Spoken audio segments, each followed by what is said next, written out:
What's up world, Jeff Lerner here, and in this episode of me talking on YouTube, we are going to be answering the question of what is the number one rule of online marketing? That rule without which all online marketing is doomed, and with which all online marketing, and frankly I would argue all marketing, is destined to succeed. A little bit of a cliffhanger. I'm going to tell you the rule in just a moment here. But first, I'm going to tell you some things that are not the rule, or that are not nearly as important as a lot of business owners, entrepreneurs, marketers, etc. seem to think they are. First of all, your qualifications are not your business. A lot of people say, I'm a certified this and that. I'm a certified life coach. I'm a credentialed chiropractor. I'm a PhD in astrophysics. What does that have to do with anything? That's not your business. Nobody's going to pay you to look at your diploma. Nobody's going to pay you to take a picture of you smiling with your certificate or whatever that is. Even your service is not your business. You say, oh, well, I'm a dentist. I fix teeth. Or I'm a painter. I paint houses. Even that is not your business. Your product fulfillment. Say, I sell, boomerangs. I import boomerangs from China and I sell them online, and my business is I send people boomerangs. Nope, that's not your business. Your business is sales and marketing. Sales and marketing is the only business you have, and everything else is the circumstances or the criteria or the environment through which, or which facilitates or legitimizes or delivers upon your sales and marketing. And the nice thing about thinking about it this way is that it gives you a unifying principle. And the reason I'm setting this up this way is because when I tell you what is the number one question of all online marketing, it's going to make sense in this context. Because again, sales and marketing is a unifying principle. It's so handy because it simplifies everything you do in your business. And the intent of this video, and I'm going to elaborate on this here in a bit, the intent of this video is not actually to teach you how to market online. If you saw the title of this video, you might have gone, oh, I'm going to go watch that. He's going to teach me how to market online.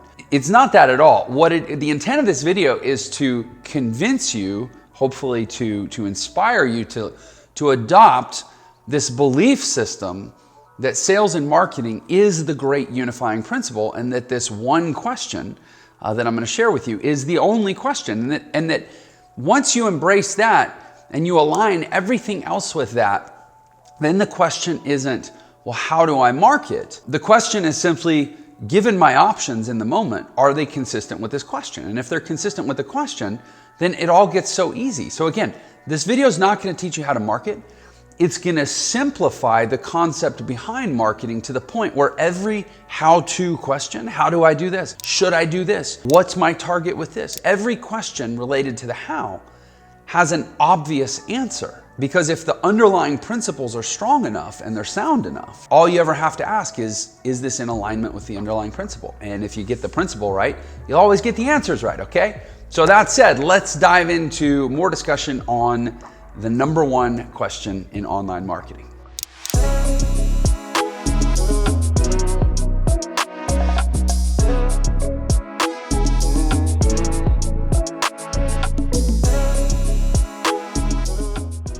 All right, so the number one question that is the first rule, really almost the only rule you could say of great online marketing, is to ask, who is my customer and what do they want? I guess that's technically two questions. Let's call it a two-part question. You answer that question, everything else in the business gets so easy. And the hardest thing about this for most business owners is to realize that if the first rule is to know who my customer is and what they want, and the only question, the fundamental question is, who are my customers and what do they want? There's literally only one person in the entire world that can't apply to.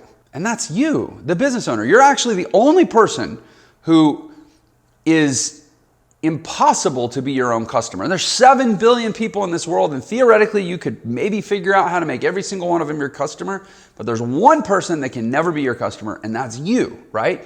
So if the question is, who are my customers and what do they want? Then the least important person by definition inherent in that question is you. You don't matter. This is the hardest thing for most business owners to really, really wrap their minds around in my experience. And I've helped thousands of people start their own businesses.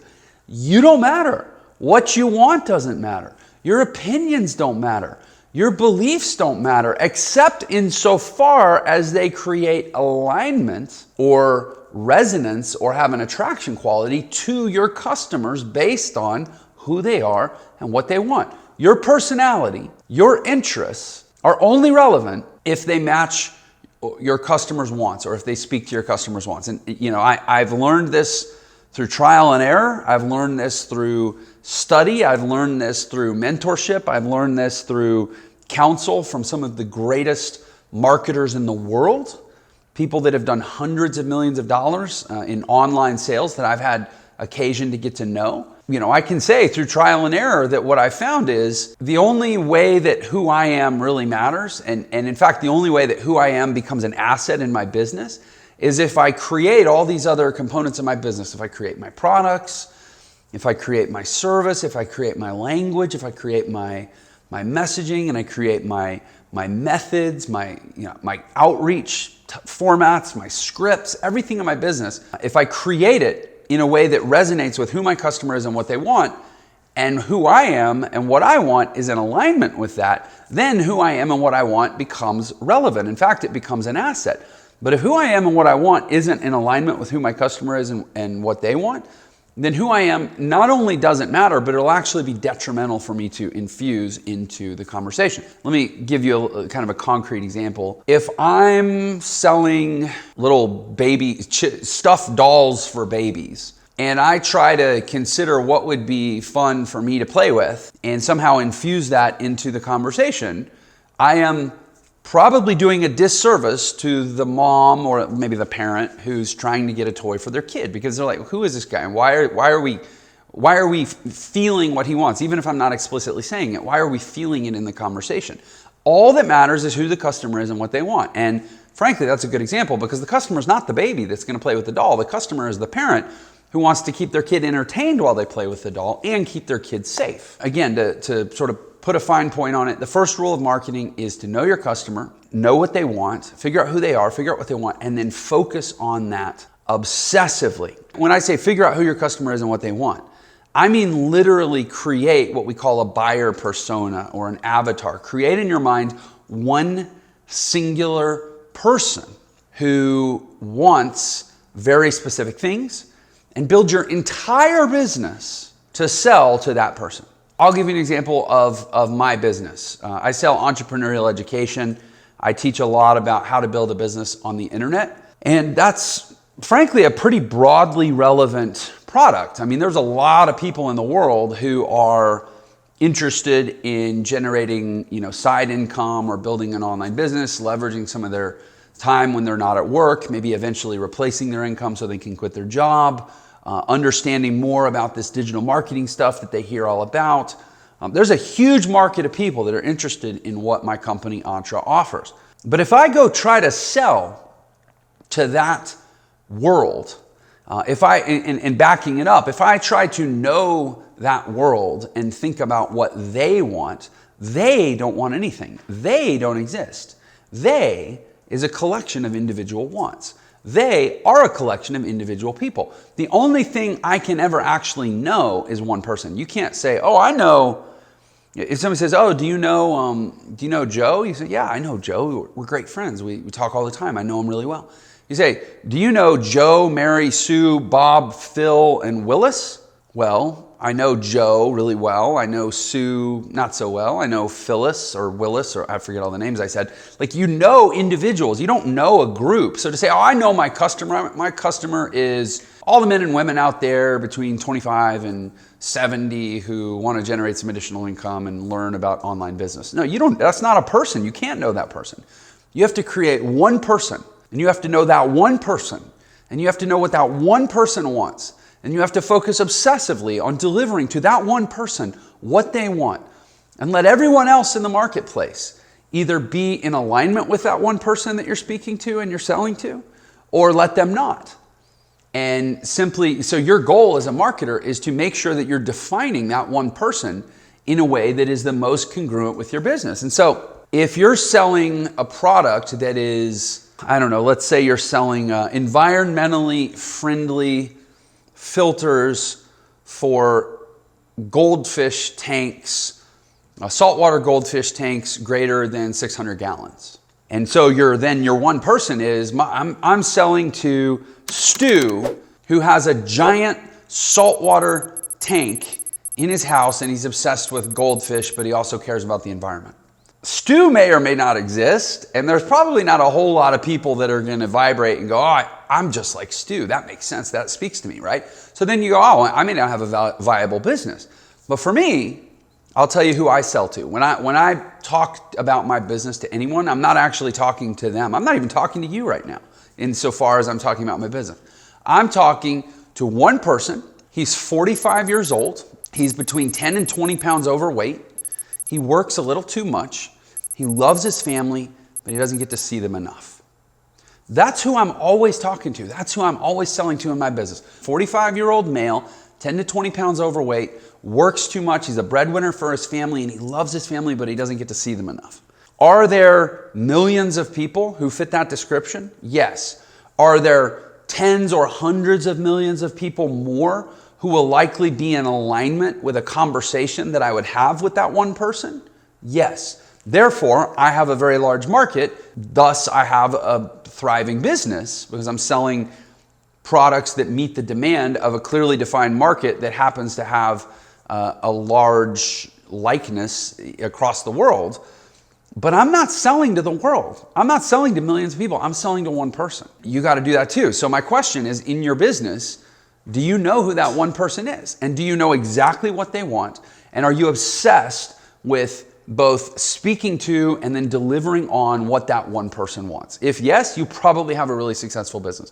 If no, your business probably isn't at least as successful as it could be, and it may be outright struggling. You know, one of my big influences as a direct response marketer is one of the great old school copywriters whose name was Gary Halbert. And he has some great books. He didn't just write great sales letters, but he actually wrote great books on how to write great sales copy. And I strongly encourage you to read that. But one of the things he said, one of his core principles was, don't try to find a market for your products. Find products for your market. And he's basically saying the same thing. He said, get really clear on who you serve, who you speak to, right?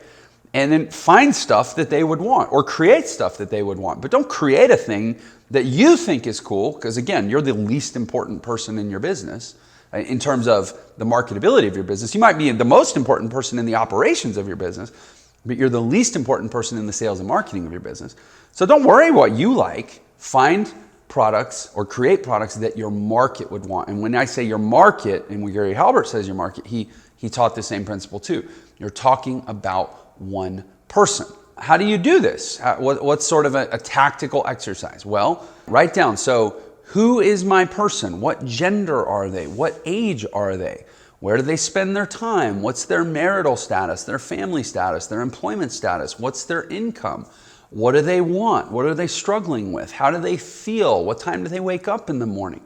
And then ultimately, how can I help that person? And I think this is really an important step that a lot of people skip over, is there's kind of an assumption that once you define the avatar, you can naturally just intuit what they want, right? That you know that person, so therefore you know what they want. So here's the thing. If you're describing a person that isn't yourself, then it's naive to assume that you know what that person wants. So again, I say 45-year-old male, 10 to 20 pounds overweight. I say works too much. I say doesn't see their family. There's some things that I am pretty close to in that I'm a 41-year-old male at the time I'm shooting this, but I'm not overweight. My health isn't a challenge for me. It's not something that I struggle to balance or find the time for. And I do love my family very much, but I don't struggle to be able to spend time with them because I've kind of advanced down the solution path that I think a lot of my avatar would be looking to go down. It would be naive for me to assume that I know exactly how that person feels because I'm not in the same place. Even if I'm of the same demographic in certain ways, I'm not in the same place maybe as the person I sell to. What do I do? Well, I need to ask them. I need to ask those people what they want. The less you are like the buyer persona or the avatar of your business, the more you have to actually go ask them. And that can mean a lot of things. That can mean picking a persona, speaking to that persona, generating leads based on that persona, and then asking people to self-identify, asking them to fill out surveys, asking them to let you know if you hit the mark or not with your messaging. There's a whole school out there, I'm struggling to remember the guy who created it, but it's called the Ask Method. Ryan Levesque, blanked out. Ryan Levesque, genius marketer. I've actually spoken to his organization. And I actually had his business partner on my show, so it's embarrassing I forgot his name. But he created the Ask Method. Pick one person that you think maybe your business should be built around and go ask that person as many questions as you can. Get to know them as well as possible and then tweak your offer. And he builds whole entire funnels that are based on having people self-identify one step at a time to essentially profile themselves into alignment with your product. And then ultimately you can apply it in reverse and tweak your product to be in alignment with your leads or with your prospects, your customers, right? And so that may sound, a little bit more intricate, and it is. But I definitely encourage you to look up his stuff. Ryan Levesque, it's Levesque, and his work is under the umbrella of the Ask Method. As a starting point, there's a pretty simple way that you can go do this research. You just have to ask yourself, where are those people found? Where would I find a person, in my case, where would I find a 45-year-old male who's 10 to 20 pounds overweight, who works a lot and doesn't get to see his family as much as he wants?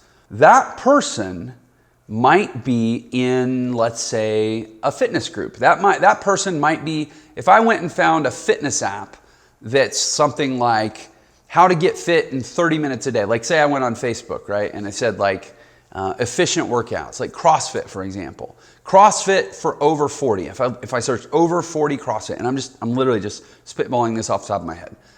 Over 40 CrossFit. Or I went into a group that said, how to retire early, because I said, okay, let's say, first of all, the CrossFit over 40. CrossFit is known as a fitness modality that's about time efficiency, right? So if somebody's pursuing that, there's at least a possibility that they're also trying to get more efficient with their time, which could mean that they work a lot and could mean that they're also trying to balance more time with their family. Let's say I said how to retire early. That's potentially a person who's overworked, feels undercompensated, doesn't see themselves on a good path to retirement, but they probably are gainfully employed and they're probably old enough that they're starting to really think about retirement. You don't find a lot of 22-year-olds in a group around early retirement. They're not there yet mentally, right? So being, sort of a detective, right? Thinking through and figuring out, okay, what's a reasonable place to find this type of person? And then go into the group and literally ask questions. Just ask questions based on, and remember the other part of it, your customer, what they want, and then you also have to know how you can help them, how you think you can help them, and then go find those people and get clear on whether or not they're interested in the solution. Another great place to do this is YouTube channels. Who are the influencers that are already speaking to the avatar that you want to target? Literally go to their YouTube channel, find those people commenting on the video content, and right there in the comments, ask questions.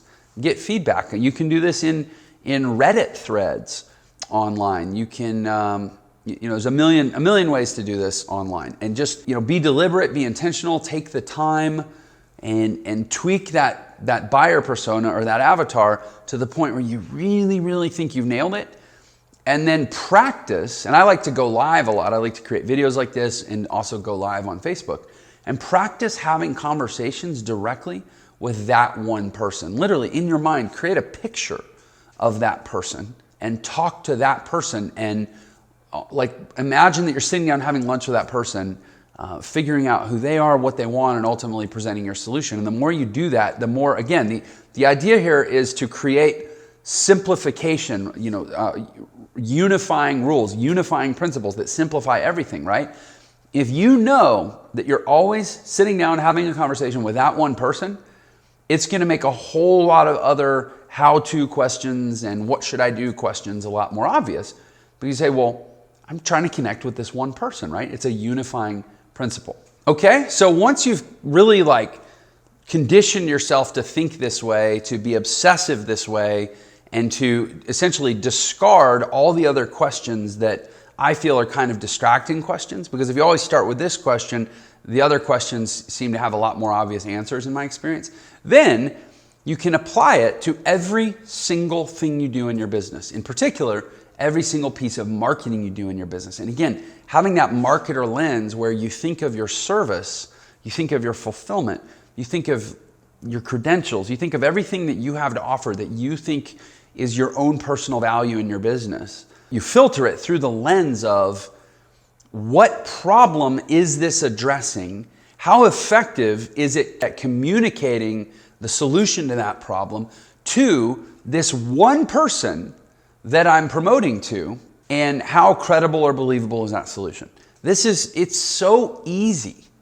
People say, Jeff, how did you scale these businesses so fast? I've done 3 different business models online, scaled them to 8 figures, 2 of them to multiple 8 figures, 2 more business models online to 7 figures. Jeff, it's like you have this golden touch. No, I don't have a golden touch.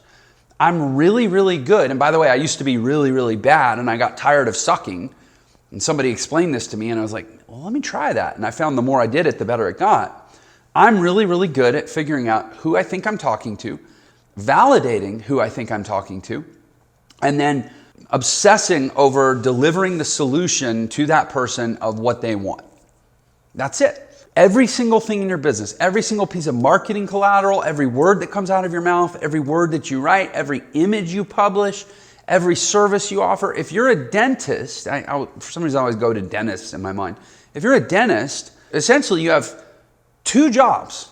One is to get them out of pain, and 2 is to make them look better. That's all people want from their dentist. Is like, can you fix my teeth so I'm more comfortable when I smile? And man, I got this sore spot back here. Can you make it go away? That's it. And run everything through the scan of, am I making this person feel better about themselves, or am I reducing their pain or their anxiety around future pain, or even their anxiety around being in pain in the chair while they're at the dentist? If you just run everything through that, forget about all your fancy training. Obviously, call on your fancy training as a way of creating those solutions and conveying those solutions, but forget about that like it matters. Nobody cares how many hours you spend in school. Can you take away their pain? Can you take away their anxiety? And can you make them feel better about themselves? That's your only job as a dentist, right? And run everything through that scan. And by the way, as a dentist, it's no different. You as a dentist, you as anybody else. Who's the one person? Is he a man? Is she a woman? Is he 50? Is he 25? I would recommend you sell to the 50-year-old because they tend to have more money. They tend to have more dental problems. You'll be willing to invest more. They tend to have better insurance. Just run everything through that lens. And people might say, that's kind of mercenary, Jeff. You're such a capitalist. Yeah, I am, because money is energy. Money is impact. Resourceless existence is terrible. Okay, so quick recap. The number 1 rule of marketing is to know your customer and know what they want. That's it. You do that well, and you strip away all the other things that feel important or feel maybe meaningful to your ego, like, well, yeah, but my brand or my color, I need to tweak my logo, or I just, none of it matters, man. Does it deliver a better experience to that one person who's looking to solve that one problem? If so, it's the right move, okay? I hope this helps. If you are into more content about how to have an awesome life, how to scale a business, how to leverage the internet, how to improve your financial situation, how to balance your life, ultimately how to achieve the maximum awesomeness of your life, then I'll invite you to subscribe to my channel. Make sure you click the little bell so you get notified when new videos come out. And if you have any thoughts, comments, questions, anything I can do to help you achieve that awesome life, or answer marketing questions. Remember, I've sold over $50 million worth of products online. If you're trying to sell stuff online, I have a pretty good knack for doing so. Ask me a question. I love questions. I love the conversation that comes from these types of videos. And if you've enjoyed this video, I'll also ask you if you give me a like, click that little thumbs up button for me. If you want to get a free community where you're surrounded by people that have similar goals, similar desires, and are trying to up-level their life as well, you might check out our Entre Nation group on Facebook, totally free. Go to Facebook and type in Entre Nation, E-N-T-R Nation. And then we also do have a very inexpensive course that really sets the foundation for you. It has 2 phases to it. Phase 1 is the kind of the core foundational principles of being successful as an entrepreneur, especially as an online entrepreneur. And then the second phase covers the 3 different business models that I've been most successful with online, and kind of helps you understand them and be able to steer yourself into them and be successful with them. And that's called the Entre Blueprint, and there's a link for that below this video as well. Okay, thanks for your time. I'll look forward to seeing you on the next video. Take care.